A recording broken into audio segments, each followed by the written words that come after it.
Hi guys, hold on one second. Hi, so tonight I thought I could read to you. I'm gonna read you my favorite book ever, which is Tithe from Holly Black. I love Holly Black. She's actually my favorite author. To be honest, I'm not a big reader or anything. I read a lot of manga, but honestly, I just have a hard time digesting a lot of styles that writers choose. But Holly Black writes in a way that's easy for me personally to understand and holds my attention, which is a very difficult task to do if we're going to be quite honest. It doesn't mean it's and a good book. I don't know. I mean, I like it. I think it's a lot of fun, and so that's why it's my favorite. Anyway, so Tithe from Holly Black. Let me tell you how I kind of got involved with this book. So sorry, I'm just checking to see what the noises outside are. You know how it is. But basically, as a kid, I had this book on my bookshelf, and that was because my older sister had read it. I don't know if she even remembers reading this book though. A lot of things that I get really attached to from my childhood because my older sister liked or indulged in, whatever you call it. She really didn't even like it. She just thought I would like it. She bought all of my iPod music, and I always thought that it was her music, and we were bonding, or I was getting to know her better, and that wasn't the case. She just literally bought random songs that she thought I'd like, and she doesn't know any of them. So I don't know if it's one of those things, or if she actually does like it, and if she did like it, I doubt she'd remember it. But anyway, so I had this book before I could read, and then after I learned how to read, I would try to read it all the time, but I really just could not understand it. I just knew that it was kind of not meant for children my age. I consumed a lot of media like that as someone who grew up in the early 2000s with unlimited internet access, but I kind of knew it with this one. Anyway, so Tithe is a modern fairy tale. It's more based on Celtic versions of fairies, in which they're really not good, really mischievous, really evil, if you will. But yeah, so let's go ahead and start reading. Alright, and by the way, this is not my main copy of this book. This is my pretty copy. I also have a copy that I loan to my friends when I force them to read this, and I think the last person I lent it to never gave it back, which is really sad because I had all of the character descriptions and my favorite parts bookmarked and stuff. But so this is a fresh copy. I never opened this one. Anyway, so it says Tithe, a modern fairy tale by Holly Black. If you don't know, Holly Black is the one who wrote the Spiderwick Chronicles. Personally, I never partook in Spiderwick Chronicles because it was always not available at my library when I was a kid. And by the time I was old enough to just buy it myself, you're kind of too old for it. So this is my fancy copy. But I just wanted to let you know who Holly Black was, because you probably know Spiderwick Chronicles, and you probably didn't know she had like any other books, especially not books like this. Like, she usually doesn't write children's fiction. She usually writes young adult fiction. To my knowledge, she only has like one other children's book, and I have that one, and I'm not a big fan of it, honestly. Anyway, so it has like a lot of her other, by the way, this aesthetic, if you're wondering, yes, this book was written in the early 2000s. I think this one was 2003 or something like that. But that's why it looks like beastly or beautiful creatures, like whole deal. But anyway, so these are like her other books she's written. I have all of them except the Spiderwick Chronicles. Yeah, I honestly, the Tithe, like the modern fairy tale series, isn't my favorite from her. My favorite series from her is the Curse Workers series, but Tithe is my favorite book from her. So let's dig on in. This is the prologue. By the way, like every chapter starts with a quote. I have never been able to figure out what meaning the quotes were supposed to have to the chapter. I don't know. Kay took another drag on her cigarette and dropped it into her mother's beer bottle. She figured that would be a good test for how drunk Ellen was. See if she would swallow a butt whole.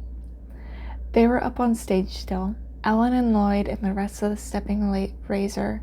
It had been a bad set, and watching them break down the equipment, she could see that they knew it. It really didn't matter.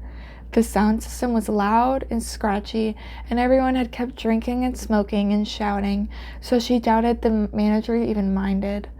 There had even been a little dancing. The bartender leered at her and offered her a drink on the house. Milk. Kay smirked, brushing back her ragged blonde hair. See, you thought the blonde hair was a coincidence. Unintentional. But it wasn't. Anyway, so her ragged blonde hair and pocketing a few matchbooks when his back was turned. Then her mother was next to her, taking a deep swallow of the beer before spitting it all out over the counter. Kay couldn't help the wicked laughter that escaped her lips. Her mother looked at her in disbelief. "Go help load up the car," Ellen said, voice hoarse from singing. She was smoothing damp hair back from her face. Her lipstick was rubbed off the inside of her lips but clung onto the edges of her mouth, smudged a little. She looked tired. Kay slid off the counter and leapt onto the stage in one easy move. Lloyd glared at her as she started to pack up the stuff randomly, so she stuck to what was her mother's. His eyes were glazed. "Hey, kid, got any money on you?" Kay shrugged and took out a $10 bill. She had more. He probably knew it. She'd come straight from Chow Fats. Delivering Chinese food may pay crap, but it paid better than being in a band. He took the money and ambled off to the bar, probably to get some beer to go. Kay picked up Ellen's stuff and started hauling it through the crowd. People mostly got out of her way. The cool autumn air outside the bar was a welcome relief, even stinking as it was with iron and exhaust fumes in the subways. The city always smelled like metal decay. It only took her a few minutes to get the car looted up. She went back inside, intent on getting her mother in the car before someone smashed the window and stole the equipment. You couldn't leave anything in a car in Philly. The last time Ellen's car had been broken into, they'd done it for a second-hand coat and a bag of towels. The girl checking out IDs at the door took a long look at her this time, but didn't say anything. It was late anyway. Almost last call. Ellen was still drinking at the bar, smoking a cigarette, and drinking something stronger than beer. Lloyd was talking to a guy with long dark hair. The man looked out of place in the bar too well dressed or something. But Lloyd had an arm slung over the man's shoulder. She caught a flash of something in the man's eyes. Cat yellow, reflecting in the dark bar. Kay shivered. But then Kay saw odd things sometimes. She'd learned to ignore them. Cars loaded, Kay told her mother. Ellen nodded, barely listening. Can I have a cigarette, honey?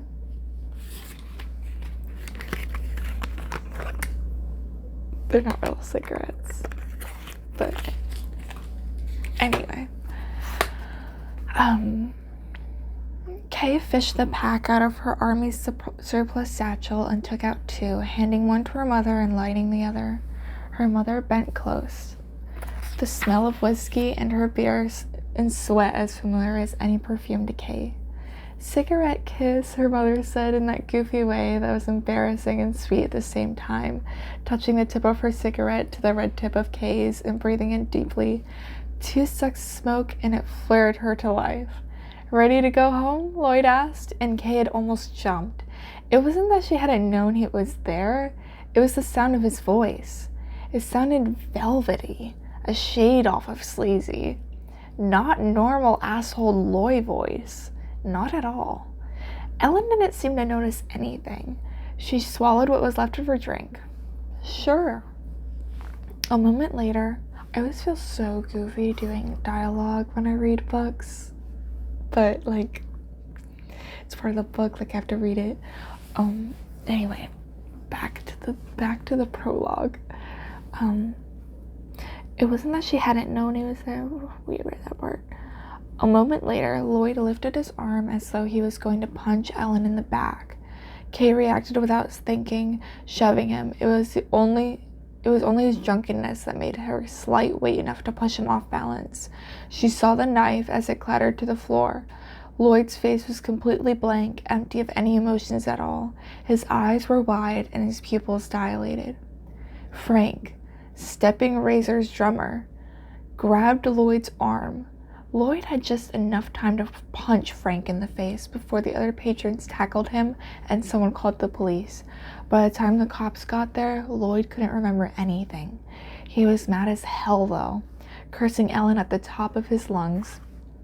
The police drove Kay and her mother to Lloyd's apartment and waited while Kay packed their clothes and stuff into the plastic garbage bags. Ellen was on the phone trying to find a place for them to crash. Honey, Ellen said, we're gonna have to go to Grandma's. Did you call her? Kay asked, stacking her gray slick vinyl albums into an empty orange crate. They hadn't so much as visited once in the 6 years they'd gone to and from New Jersey. Ellen barely even spoke to her mother on the holidays before passing the phone to Kay. Yeah, I just woke her up. Kay couldn't remember the last time her mother had sounded quite so tired. It'll be just a little while. You can visit that friend of yours. Janet, Kay said. She hoped that was the one who Ellen meant. She hoped her mother wasn't teasing her about that fairy bullshit again. If she had to hear another story about Kay and her cute imaginary friends...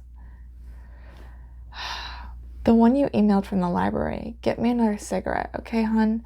Ellen tossed a bunch of CDs into the crate. Kay picked up a leather jacket of Lloyd's she'd always liked and lit a cigarette for her mother off the stove burner.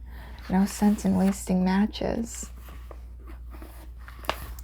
Let me read you one of these quotes so you understand. Like, I don't know what they're supposed to mean. Coercive as a coma, frail as a bloom, innuendos of your inverse dawn suffice the self. Our every corpuscle become an elf.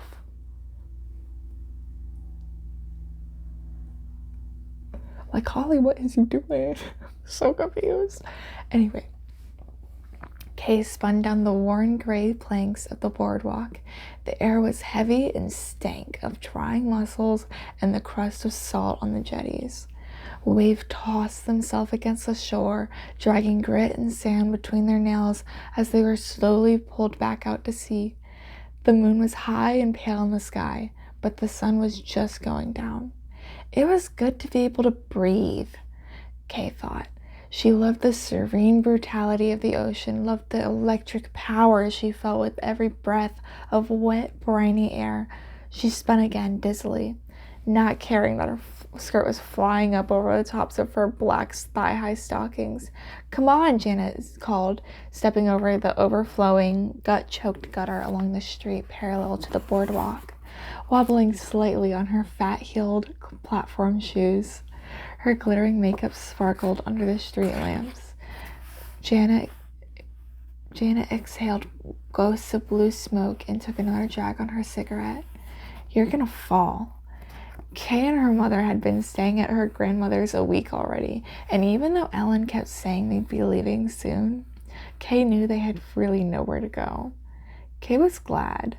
She loved the big old house, caked with dust and mothballs. She liked the sea being so close and the air not stinging her throat. The cheap hotels they passed were long closed and boarded up, their pools drained and cracked. Even the arcades were shut down. Prizes in the claw machines still visible through the cloudy glass windows. Rust marks above an abandoned storefront outlined the words, "Saltwater Taffy." Janet dug her tiny purse and pulled out a wand of strawberry lip gloss. Kay spun up to her, fake leopard coat flying open, and a run already in her stocking. Her boots had sand in them. "Let's go swimming," Kay said. She was giddy with night air, burning like the white-hot moon. Everything smelled wet and feral like it did before a thunderstorm. She wanted to run, swift and eager, beyond the edge of what she could see. So, I also want to take this moment to give, like, a trigger warning. It's nothing serious. It's just, like, a mention of self-harm, so just kind of, or you could stay. I'm not telling you what to do. The water is freezing, Janet said, sighing, and your hair's fucked up, Kay. When we get there, you have to be cool. Don't seem so weird. Guys don't like weird. Kay paused and seemed to be listening intently, her upturned, kohl-rimmed eyes watching Janet as warily as a cat's. What should I be like? It's not like I want you to be a certain way. Don't you want a boyfriend? Why bother with that? Let's find incubi. Incubi? Demons. Plural, like octopi. And we're much more likely to find them. Her voice dropped conspiratorially. While swimming, naked, in the Atlantic, a week before Halloween. I kind of read that wrong. Than practically anywhere else I can think of. Janet rolled her eyes. You know what the sun looks like? This is the trigger warning that I wanted to, you know what I'm saying? Kay asked, there was only little more than a slice of red where the sea met the sky. No, what? Janet said, holding the lip gloss out to Kay. Like he slit his wrists in a bathtub and the blood is all over the water. That's gross, Kay. And the moon is just watching.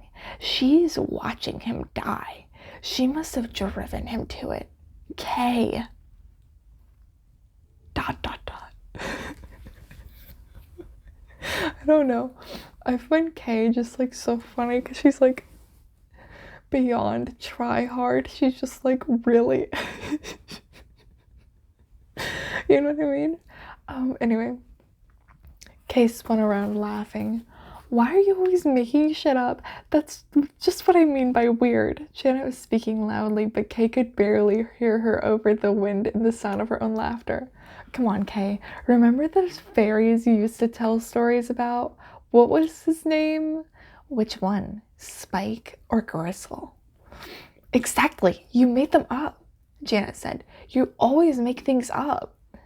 Kay stopped spinning, cocking her head to one side, fingers sliding in her pockets. I didn't say I didn't. The old merry-go-round building had been semi-abandoned for years. Angelic lead faces surrounded by rays of hair divided the broken panes. The entire front of it was windowed, revealing the dirt floor, glass glittering across the refuse. Inside, a crude plywood skating ramp was the only remains of an attempt to use the building commercially in the last decade. Kaya could hear voices echoing inside the still air all the way out to the street. Janet dropped her cigarette in the gutter. It hissed and was quickly carried away, sitting on the water like a spider. Kay hoisted herself up onto the outside ledge and swung her legs over.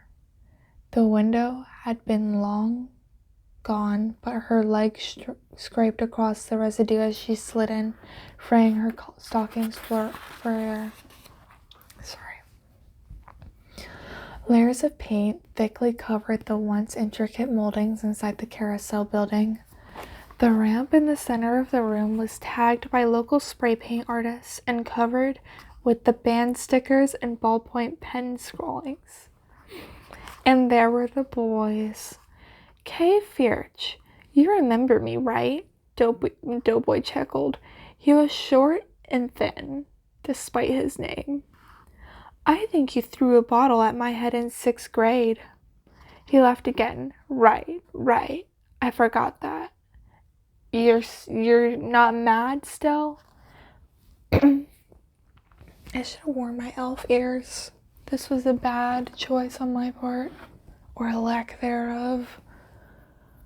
I guess I'm running out of time here. Anyway, so I hope you liked it. I'm planning on reading some Hush Hush as well. I'll probably film that right now, but tell me how you liked it. Tell me if you ever read any Holly Black books, like if you read Spiderweb Chronicles, or Curse Workers, or The Coolest Girl in Coal Town, or The Cruel Prince. I never got through, I don't think. Maybe I did.